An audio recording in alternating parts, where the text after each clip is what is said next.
natin para sa lagay ng ating panahon ngayong hapon po ng March 8, 2025. Sa ngayon po ay nananatili na walang anumang banta ng sama ng panahon sa loob at labas po ng ating area of responsibility, pero meron mga weather system na nagdudulot po ng cloudy skies with isolated rain sa iba't ibang bahagi ng ating bansa.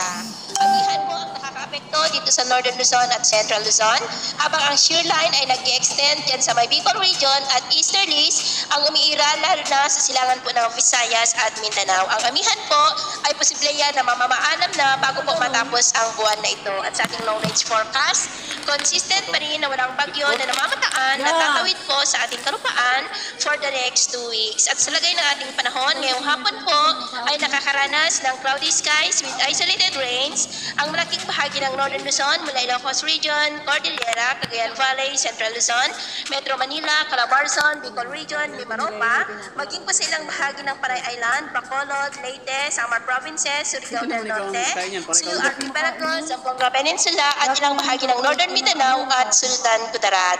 At mamayang gabi may tsansa pa rin po ng mga isolated rains lalo na dito sa Northern Luzon, ilang bahagi lamang ng Central Luzon, ilang bahagi lamang ng Southern Luzon, Aklan, ilang bahagi ng Eastern Samar at Sulu Archipelago, maging dyan po sa may Zamboanga del Sur. Kaya mag-ingat po tayo dahil may mga tsansa pa rin na mapagbaha at pagbuho ng lupa.